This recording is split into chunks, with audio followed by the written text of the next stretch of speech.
All right, we're here with Daniel Nolan from Nolan Building. How you going, Dan? Yeah, good, thanks, Marty. Awesome, my man. Now, could you tell us a little bit about your business, your background, where you're based, type of work you guys specialise in, and the structure of your people? Yep, so we're a South Canterbury-based building company. So that's Timaru for you North Islanders or Aucklanders that don't know where Timaru is. So yeah, we mainly specialise in residential new builds and renovations. That being said, we sort of aim for the executive type level, not so much entry level stuff. So yeah, we do that. We're a team of 10, Kayleen and myself. Kayleen's my wife. She does all the estimating. She's a qualified quantity surveyor. So she does the takeoffs, I do the labour component, being that, yeah, estimators don't always get that right. So we work together quite well in that regard. Yeah, we've got two dedicated guys that work on just maintenance stuff. So we've got a housing maintenance contract as well. Mm-hmm. So that's separate. Well, it's the same company, but it's a separate sort of division, we like to think. They pretty much look after that entirely themselves. So I just oversee that from the background. We've got one office admin lady in the office with us as well, who does all Kayleen's admin. She does the payroll, invoicing, so on and so forth. Mm-hmm.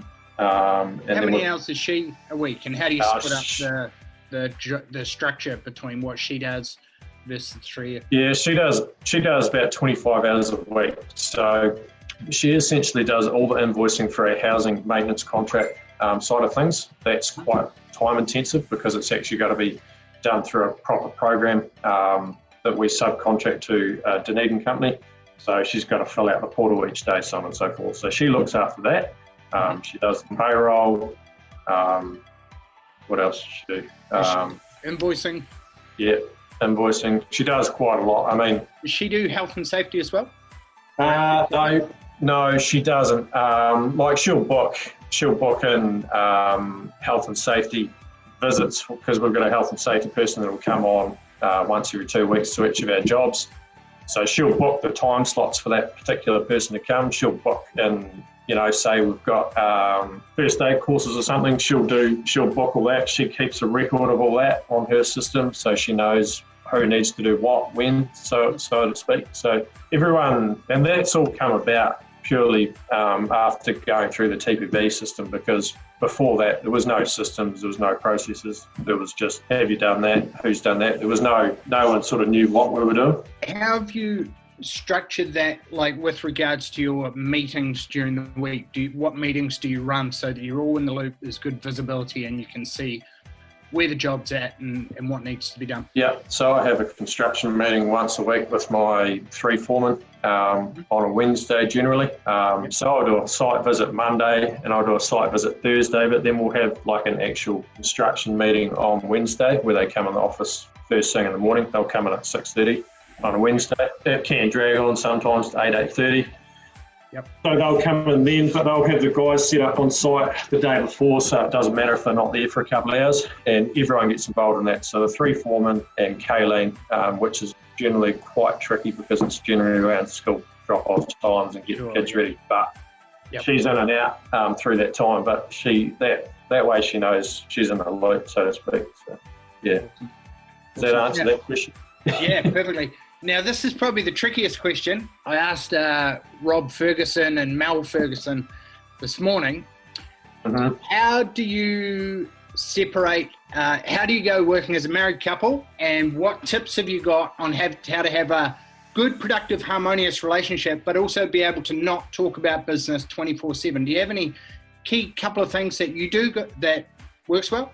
Yeah, locks and chains. No, sweep it up on the weekend, right? Yeah. No, listen, we do actually. And again, that's only come about after going through this. So we've got work times sort of 7 a.m. A start day for me is 7 a.m. to 8:30 a.m. That's when I start my day, through to 5 p.m. If Kayleen's got anything to talk about work-wise or vice versa, we discuss that during that time, not after that time. There might be the odd time where I have a presentation with a client that's after tea or whatever. but that's really the only sort of difference around that. Otherwise, everything's discussed during work time, and that's just come about. Like, we've been in business 10 years now. We've been together since school, so we know each other pretty well. So coming up 20 years probably we've been together. So obviously there is friction at times, but work's work and home life's home life. So we've got that balance now. We didn't have that prior to going through all this. So.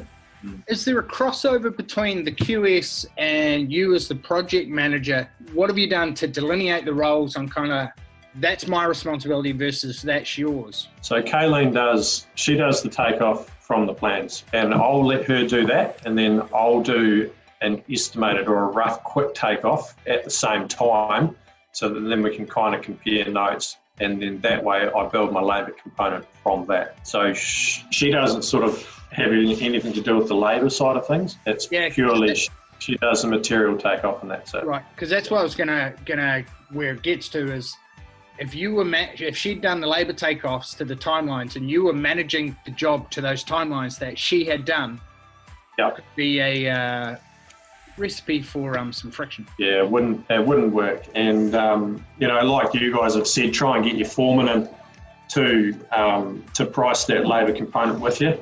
So I still haven't got that yet, but what I do is I do price all my labour out, and then I itemise it out for each particular milestone, I suppose you could say, and then I'll print that off and I'll give that to the foreman, 3 or 4 weeks before we begin the job, to see what he thinks of that and to see if that's achievable. And I guess in some ways that might be leaving it a bit late, because obviously you've already priced the job, you've already done all that side of it. But what it does is it then sort of makes he's got to buy into it, and it makes him accountable for, this is achievable on certain times, so on and so forth. So it gets him involved. So that's the way I do it at this stage. I do need to improve around some areas around that, but it's a work in progress like anything. We're doing a training in 2 weeks with Russ on the 4-hour debrief that he does with his foreman, and running through all the forms, the timeline, the schedule, the inclusions, the scope of works, the budget, blah, blah, blah, blah, blah.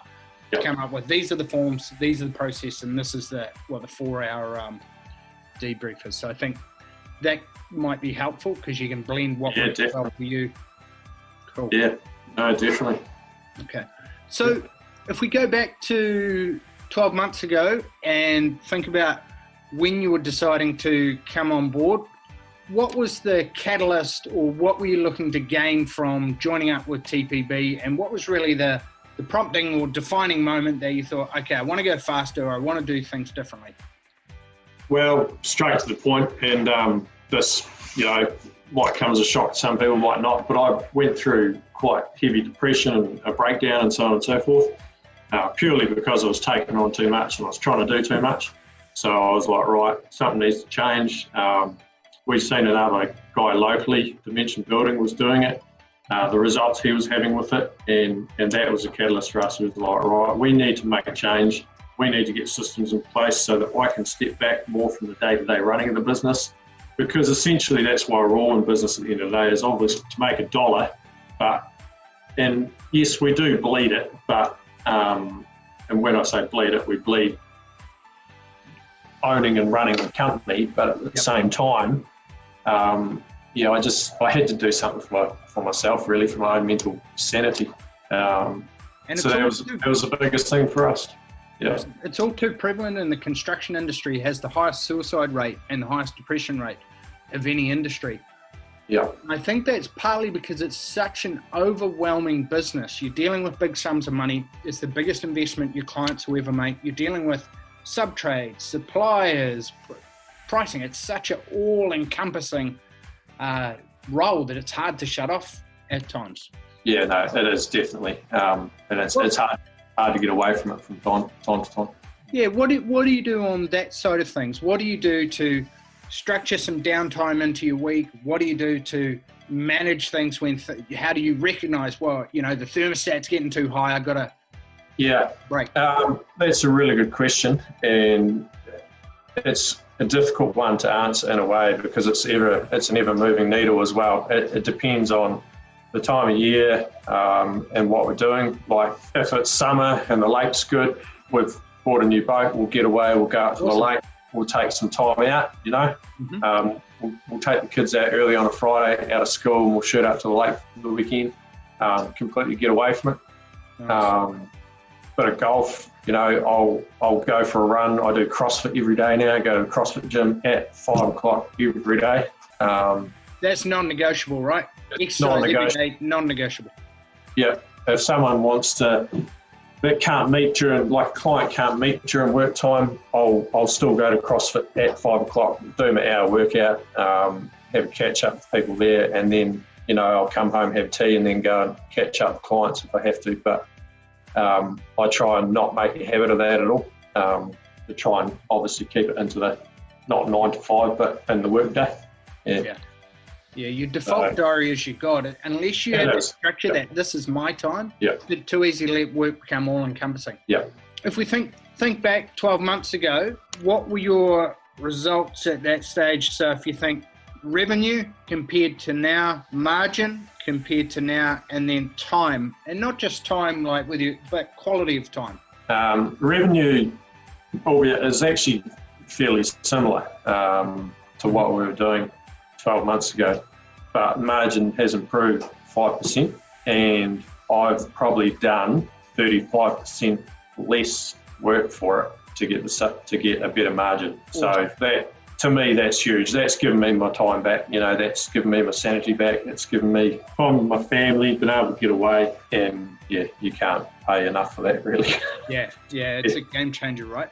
So, how have you changed as a leader during that time? What's evolved over the last 12 months, and how do you think you're different leadership-wise in the business?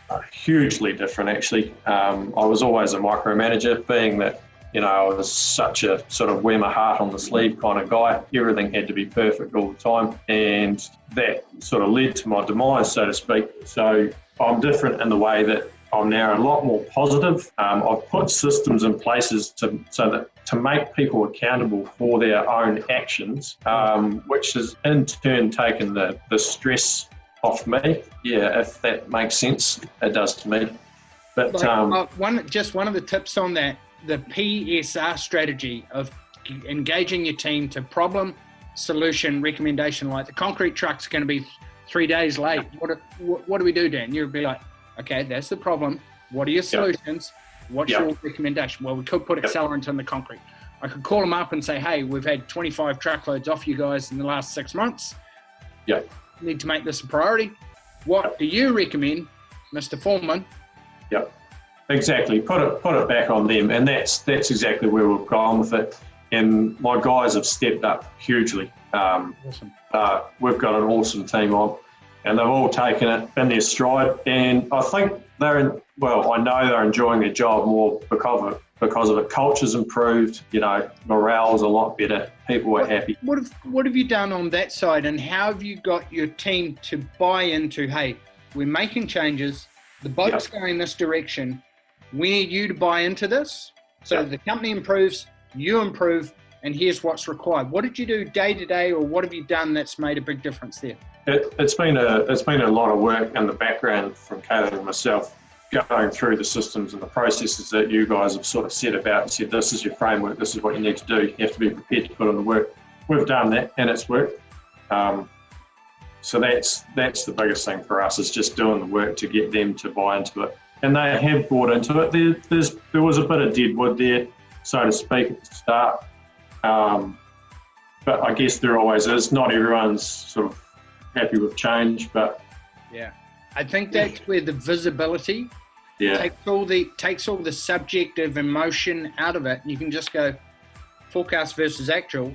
If you're assessing each of the foremen, like you're meant to be here at 120 hours, you're here, we're at 160. Like, how are we going to pull it back? And if they're constantly like that, and also other things like in your construction meeting, where are they at? And then also when it comes to the 90-day reviews, especially if you do like a peer review and you have all your guys rate each other across timeliness, quality of work, good to work with, And everyone's going, well, John's hard work. He's always angry, frustrated, and he's always late. Or we have to have plenty of redos on his work.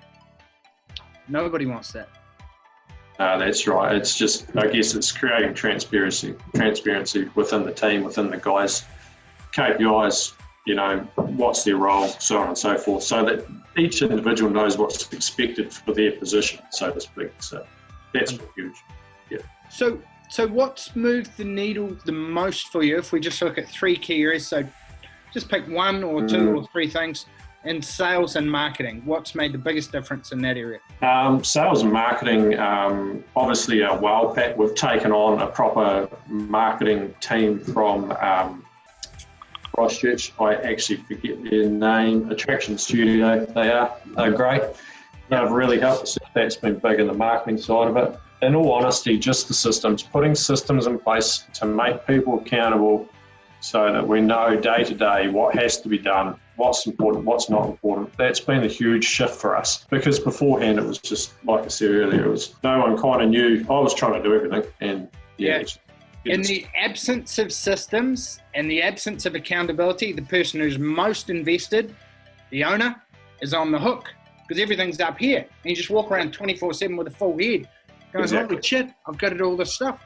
Exactly. Okay, and what about numbers and pricing? What's made the most difference, either in terms of knowing where you're at, cash flow forecast, pricing, break even, or visibility? What's changed there? I think Kayleen, knowing the numbers more, I'd be lying if I said that I was right in the know on that stuff, but she's certainly got up to speed with that. We know what's coming in each month, we know what's got to go out, we know what our overheads are, we know where our margin needs to be. Yeah. Clarity is everything, right? Clarity is power, because even if it's not good, cool, well, it's not good in this area. I've got 3 things that I can do this week to focus on improving our margin. Exactly, yeah. So talking to the guys saying, hey, look, your hours are getting up. Can you come in? Is there something we can do to shift this? Do we need more men on site? Do we need less men on site?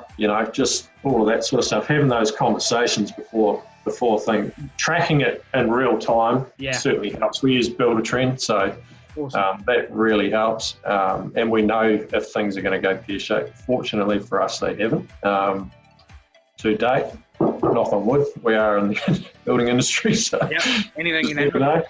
But things are going pretty well in that respect. What do you think stops people from making changes to their business, or thinking, it'll be right, I can do it all myself?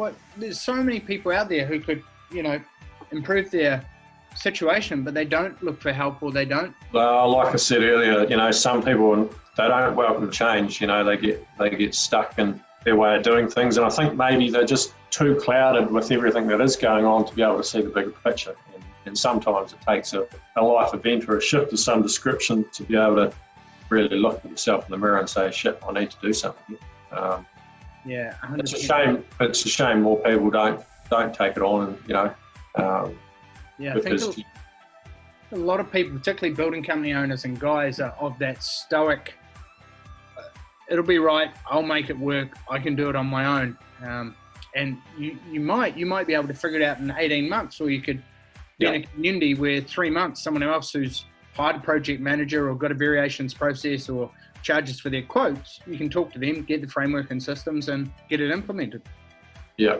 So what's ahead for the next 12 months and beyond? What do you want to achieve? Where do you want to take your business? What plans have you got? Well, obviously we do have some lofty goals, but with the current economic situation, it's pretty hard to guess or to say just at the moment. Obviously we want to be consistent with what we're doing at the moment. We want to continue to service our clients the way we are, keep providing the quality that we are. But in saying that, we've started another development company business as well, where we want to start doing some developments. Obviously, we're probably going to sit on that for a while at the moment and just see what happens. Good time now. Russ and I went through this strategy in the webinar masterclass just last week on write down your top 5 best or wealthiest friends, family, colleagues, etc. Reach out to them with regards to structuring a deal, whether it be a 50-50, a JV, a partnership, or they provide the land, you provide the building, and you split the profit. Because Yep. even if there's plenty of people out there now looking to pick up these distressed properties or bargains, and if you can go to them with a good structure looking out for them, Exactly. massive opportunity. Yeah, there is going to be a lot of opportunities coming with this, and it's just capitalising on those correctly. So the couple of situations we've got going on, we've got one that's actually got 3 rental properties on it, albeit it's a bit of a dump, but it's not a large section that we're going to bowl. But at the moment, we're just going to, see what's going to happen in the next 6 months and then make some forward planning. Well, we're planning now, but we're not going to pull the trigger on it until we see a bit more security and a bit more consistency. Yeah, I think that's a big one, is get your business lean now, do all the things that maybe you were thinking about doing but didn't have the time to do, so that you come out of the gates in 30, 60, 90 days firing. Exactly. Yep. All right, Daniel, thank you very much for your time today. Got some good insight into some stuff there that will help people take the fast track. And what would you say lastly for someone who's not currently happy with their situation, or they want to make some changes? What's one thing that they could do to change their thought process or action they could take to move forward faster? Positivity, mindset. Just got to have a good mindset, eh? Yeah. If you've got your mindset in the right place and you can be held accountable yourself or hold yourself accountable, you can make changes, and that's probably 100%. the biggest thing, I think, mindset. Yep. Awesome, my man. I think if you have a look on the membership site, when it comes out next week, the recordings of Wes Watson about daily structure, you'll love it. It's awesome. All right, Daniel, I look forward to talking to you soon. Thanks very much for your time. Thank you, brother.